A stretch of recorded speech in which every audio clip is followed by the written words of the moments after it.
नमस्ते, मैं हूं पायल रोहातगी।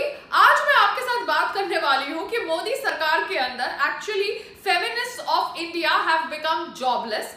जी हाँ, पैंडेमिक का समय है, मगर ये अपनी रोजी रोटी कमाने के लिए इतनी बेशर्म हो गई है, इतनी बेगैरत हो गई है कि कुछ भी करने को तैयार हो गई है। और ये कौन है? ये है भारत की फेमिनिस्ट। सबसे पहले बात करते हैं अबाउट स्वरा भास्कर। ये अपने आप को एक्टिविस्ट समझती है, मोदी सरकार को हर वक्त गाली देती है, मोदी जी के बारे में खराब शब्द का प्रयोग करती है।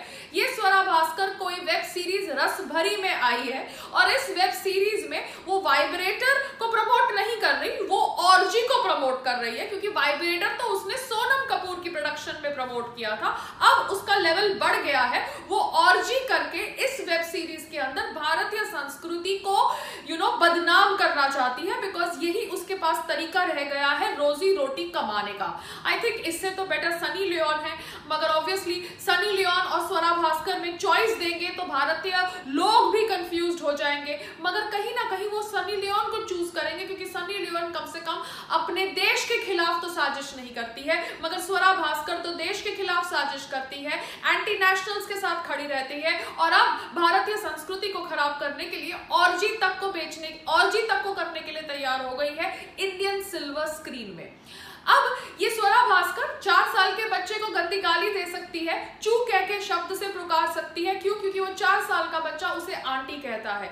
ये है इनका टॉलरेंस लेवल, ये है इनका चाइल्ड वेलफेयर थॉट प्रोसेस। क्योंकि इनकी ये वेब सीरीज रस भरी में एक छोटी लड़की प्रोवोकेटिवली डांस भी कर रही होती है in front of a group of men, which has been condemned by Prasoon Joshi also. मगर ऑब्वियसली इनको कुछ बुराई नहीं लगती, ये सिलेक्टिव फेमिनिज्म के लिए फाइट करते हैं, ये सिलेक्टिव चिल्ड्रन एम्पावरमेंट के लिए फाइट करते हैं। क्यों? क्योंकि ये लोग अपने देश को बेच देते हैं अपनी रोजी रोटी कमाने के लिए। तो फेमिनिज्म और चाइल्ड राइट्स तो बहुत ज्यादा छोटी चीज है। दूसरी बात करते हैं about another so called feminist, Anushka Sharma. Anushka Sharma Virat Kohli की बीवी, जो ऑब्वियसली प्रोड्यूसर टर्न हो गई विद पाताल लोक, जहां पर obviously Hindu gods and goddesses का मजाक उड़ाया गया। वो अनुष्का शर्मा अब एक स्टेप और आगे बढ़ गई है और बुलबुल करके एक वेब सीरीज के अंदर भगवान कृष्ण और राधे माँ के लिए गलत शब्दों का ट्रांसलेशन किया गया है, उसकी प्रोड्यूसर बन गई है अनुष्का शर्मा। आपको क्या हो गया है? What is wrong with you? Are you not seeing the kind of work your people are producing and releasing? क्योंकि आप obviously कुछ टिप्पणी नहीं देंगे जब लोग आपको ट्रोल करेंगे, बिकॉज आप अपने आप को बहुत महान समझती हैं। तो ये मैं आपको कह रही हूँ, आपकी जो महानता है ये आपके घर तक ही है। घर से बाहर निकलिए और आपको पता चलेगा कि लोग आपकी कितनी धज्जियां उड़ा रहे हैं।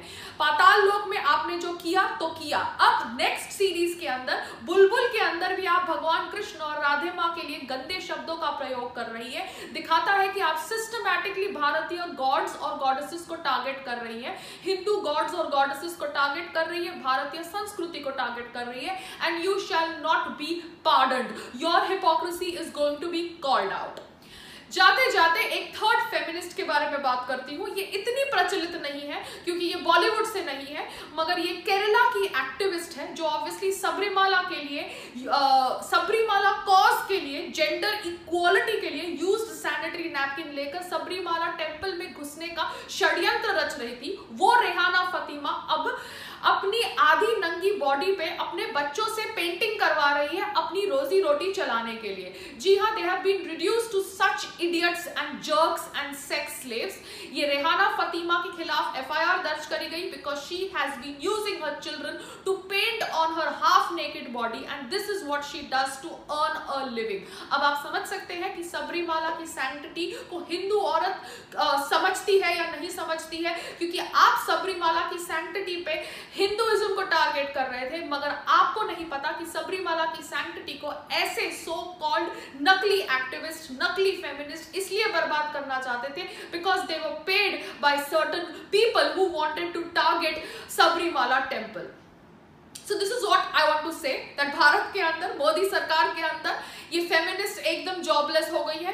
कोई ऑर्जी बेच रहा है, कोई अपना आधा नंगा शरीर बेच रहा है और उसके ऊपर अपने बच्चों का प्रयोग कर रहा है।